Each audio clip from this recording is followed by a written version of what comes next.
Welcome to friend tough and class में आपका स्वागत है। आज हम सॉल्व करेंगे एसएससी सीजीएल टायर फर्स्ट की 6 डेट यानी मार्च को 2020 वाला पेपर हम सॉल्व करेंगे। तो चलिए देखते हैं, स्टार्ट करते हैं।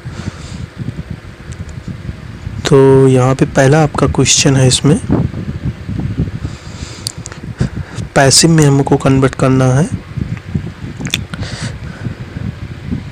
Select the correct passive form of the given sentence. हमको पैसिव एक्टिव में है, पैसिव में कन्वर्ट करना है। तो जैसे यहाँ पे पहला दिया है the farmers is ploughing the fields. तो ये आपका किस में है? ये आपका प्रेजेंट कॉन्टिन्यूअस में है। तो इसको हम पैसिव में कैसे कन्वर्ट करेंगे? तो इसको पैसिव, इसका जो टेंस है ये भी चेंज नहीं होगा। तो इसमें हम पहला क्या देख रहे हैं? The fields are being ploughed by the farmer. तो इसका पहला जो करेक्ट फॉर्म होगा वो होगा। इसमें आपको ध्यान रखना है, जब भी हम पैसिव में कन्वर्ट करते हैं ना, तो बी प्लस वर्ब की थर्ड फॉर्म होती है। यहाँ पे प्रेजेंट कॉन्टिन्यूअस में है, तो प्रेजेंट कॉन्टिन्यूअस में क्या है? टेंस इसमें चेंज नहीं होगा। तो इसमें जब हम पैसिव में इसको करते हैं तो बाय बीइंग ऐड हो जाता है। तो ये चीज़ आपको ध्यान रखना। नेक्स्ट आपको यहाँ पे है क्या करना है इसमें error identify the segment in the sentence which contain grammatical error.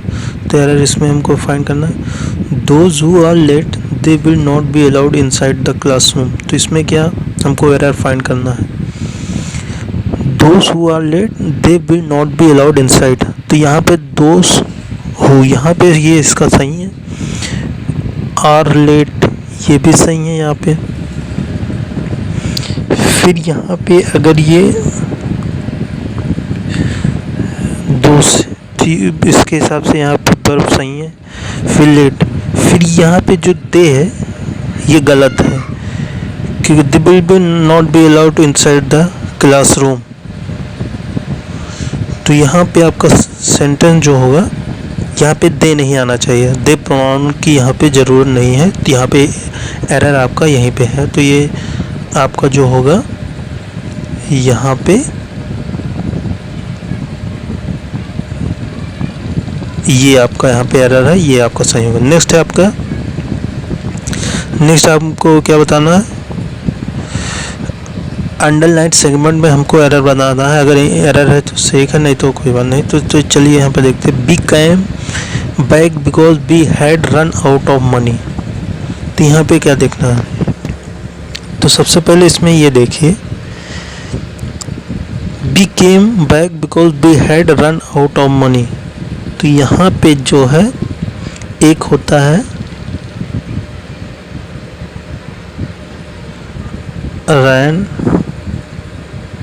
Run होता है, ये फर्स्ट फॉर्म होता है, ये सेकंड फॉर्म होता है, ये थर्ड फॉर्म। तो यहाँ पे जब कंपैरिजन करेंगे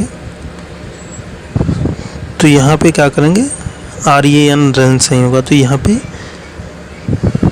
ये इसका फॉर्म होगा। तो यहाँ पे क्या होगा? इसका करेक्ट आंसर जो होगा यहाँ पे ये होगा। तो ये चीज़ आपको ध्यान रखना है।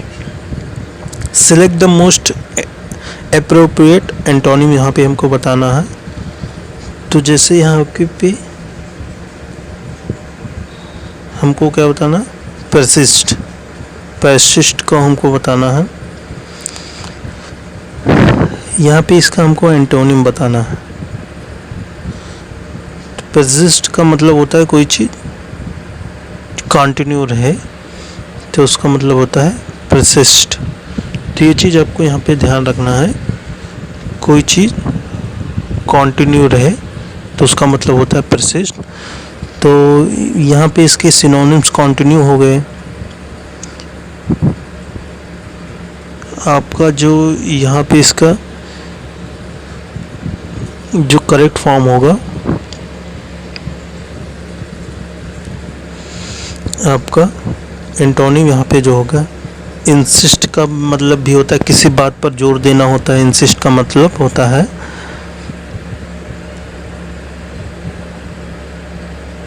किसी बात पर जोर देना।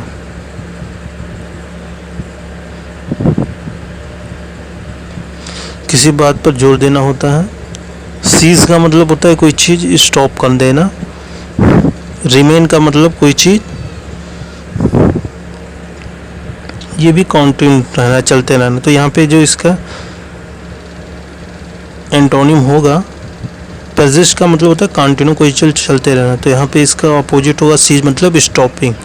तो ये इसका सही आंसर होगा। नेक्स्ट यहाँ पे देखेंगे, having to opposing feeling at the same time. इसके लिए आपको वन वर्ड बताना है। तो यहाँ पे आप जैसे यहाँ पे पहले ही दिया, कंटेम्प्रेरी का मतलब होता है समकालीन होता है, यानी कोई चीज़ चलते रहना मतलब साथ साथ। समकालीन यहाँ पे मतलब होता है। कोइंसाइडिंग का मतलब होता है जैसे कोई दो लाइन है तो एक दूसरे को कट कर रहे हैं तो कोइंसाइडिंग होता है। इक्विवेलेंट मतलब इक्वली होता है। यहाँ पे जो इसका एम्बिवेलेंट का मतलब होता है कोई चीज़ दो अपोजिट। बैलेंट का मतलब क्या होता है, यहाँ पे बैलेंट का मतलब होता है फीलिंग। एम्बी मतलब होता है दो अपोजिट फीलिंग। तो यहाँ पे जो करेक्ट आंसर होगा इसका एम्बिवेलेंट होगा। नेक्स्ट यहाँ पे देखेंगे, select the correct indirect form of the given sentence. यहाँ पे हमको इनडायरेक्ट बनाना है। तो इनडायरेक्ट बनाने के लिए सबसे पहले यहाँ पे देंगे what are rare flower she set. तो यहाँ पे किसका साइन, एक्सक्लेमेटरी का साइन लगा हुआ है। तो आपका तो यहाँ पे आस्क्ड नहीं आ सकता, टोल्ड नहीं आ सकता। तो यहाँ पे जो आपका होगा राइट आंसर जो आपका होगा वो होगा आपका what are rare flower she set.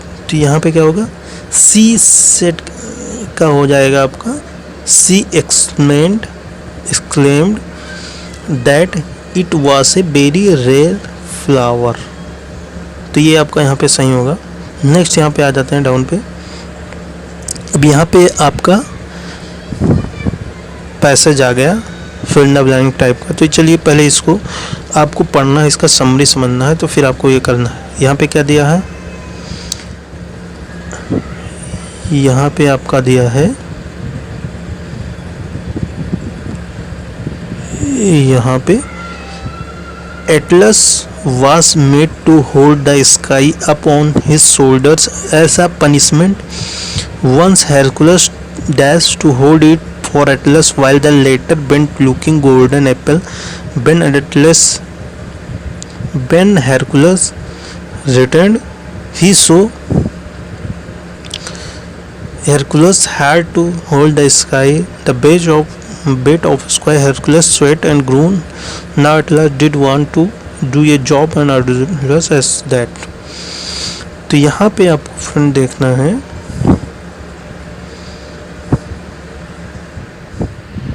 तो यहाँ पे आपका क्या चीज़ देखना है,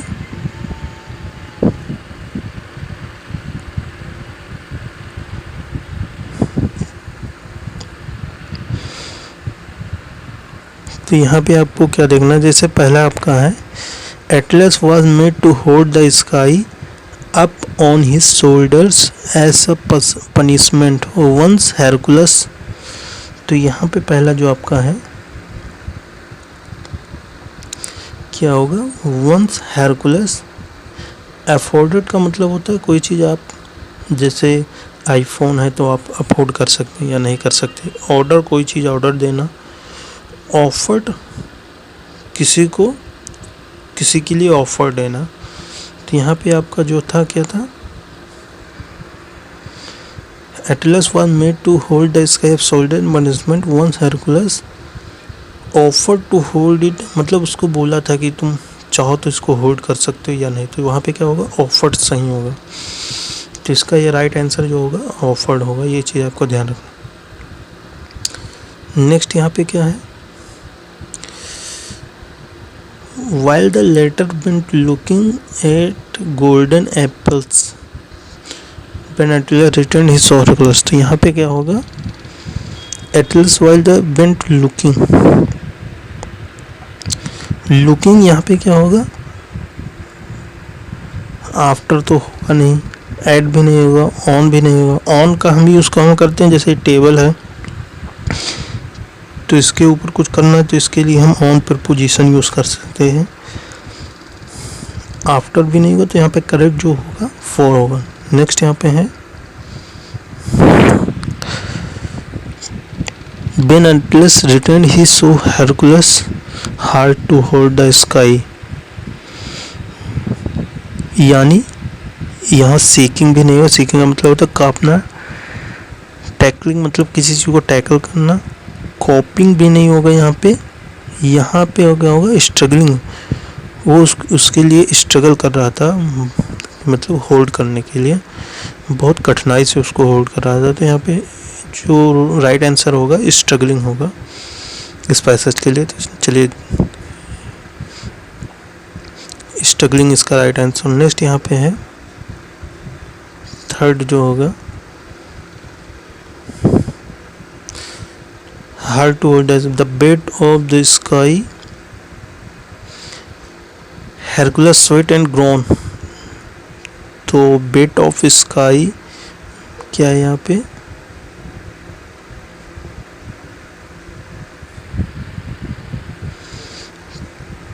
तो यहाँ पे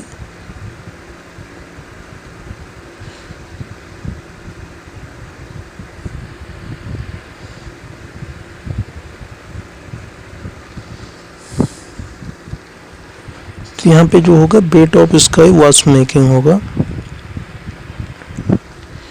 क्योंकि वहाँ प्रेजेंट कॉन्टिन्यूस में बता रहा है, पास्ट कॉन्टिन्यूस में बता रहा है, तो उसके लिए क्या होगा वॉज मेकिंग होगा। नेक्स्ट यहाँ पे है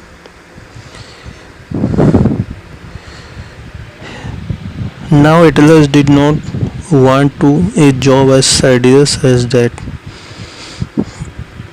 जो मतलब उसको क्या कर रहा था, Atlas did not want to, ठीक है, वो उसको पीछे नहीं छोड़ना चाहता था, तो उसके लिए क्या होगा टेक आउट यहाँ पे गलत है, टेक इन गलत है, टेक अवे गलत है, टेक बैक यहाँ पे राइट आंसर होगा। नेक्स्ट यहाँ पे है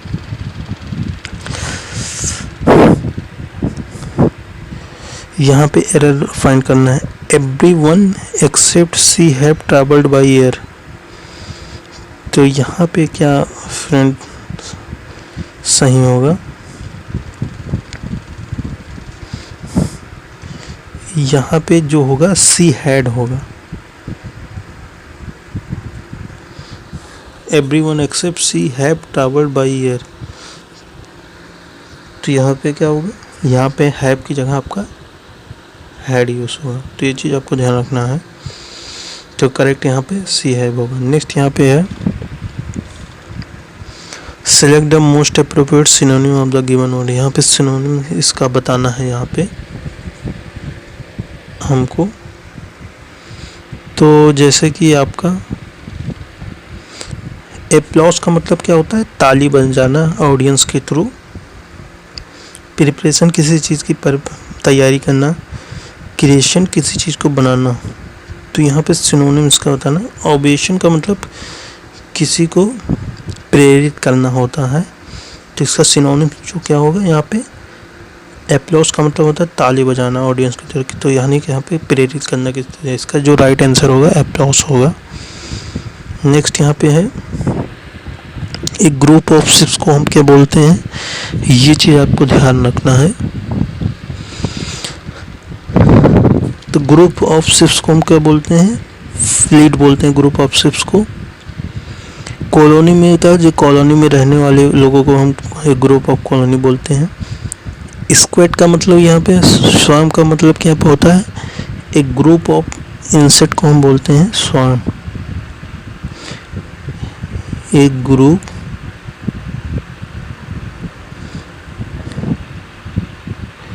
ग्रुप ऑफ इंसेक्ट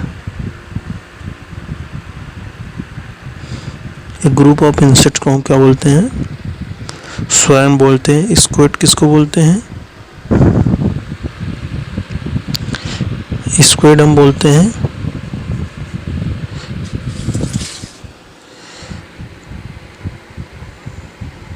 इंसेक्ट्स को बोलते हैं आर्मी मैन, आर्मी को बोलते हैं, एक ग्रुप ऑफ आर्मी को हम बोलते हैं स्क्वाड। नेक्स्ट यहाँ पे है select the most appropriate synonym of the given word. तो यहाँ पे आपका है प्रेफर्ड। तो एक होता है I prefer tea to coffee, यानी कॉफ़ी के अलावा मैं टी को ज़्यादा प्रेफर करता हूँ। तो किसी को दो चीज़ में एक को ज़्यादा प्रेफर करना, ज़्यादा जोर देना, तो उसका मतलब होता है प्रेफर करना। तो यहाँ पे कंपेयर्ड भी नहीं होगा इसका सिनोनिम्स, फेवर्ड भी नहीं हो। फेवर्ड मतलब किसी दो में से, किसी दो चीज़ में से किसी एक को ज़्यादा प्रेफर करना, तो यहाँ पे इसका फेवर्ड राइट आंसर होगा। तो ये चीज़ आपको ध्यान रखना है यहाँ पे। एडोर्ड का मतलब होता है to love someone very much. Adored का मतलब होता है to love someone very much. Feared का मतलब होता है यहाँ पे डर। तो यहाँ पे राइट आंसर होगा फेवर्ड, डी राइट आंसर होगा। नेक्स्ट यहाँ पे आपका idiom chicken hearted. Chicken hearted का मतलब क्या होता है फ्रेंड? कॉडली, यानी डर से, डरे हुए। नेक्स्ट है when it started raining I ran to the nearer house for shelter. तो यहाँ पे एरर यही है, नियरर नहीं होगा यहाँ पे।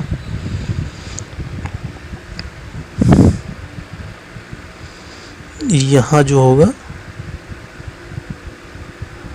ये एरर होगा। When it started raining I ran to the nearer house for, तो यहाँ पे एरर यही होगा। नेक्स्ट यहाँ पे है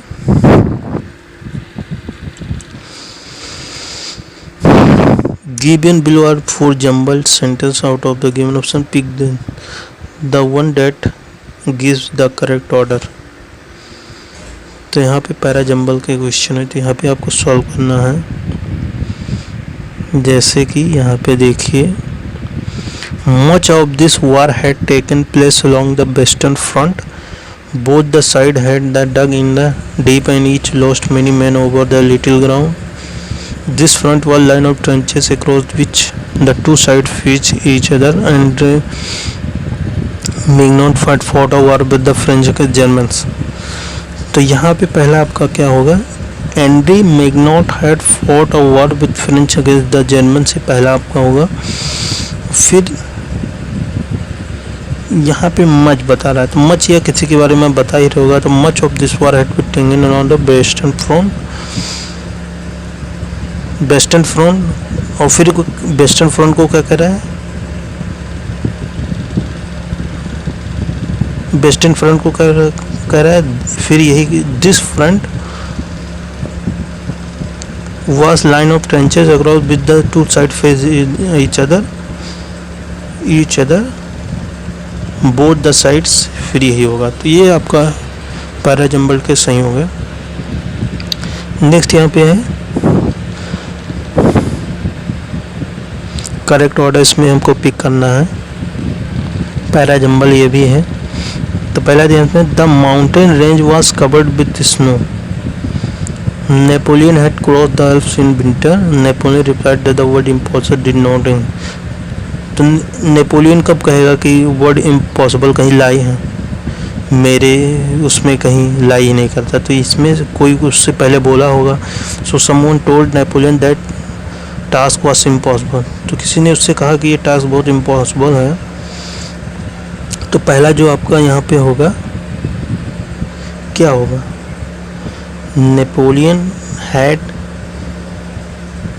to cross the Alps in winter the mountain range was covered with snow.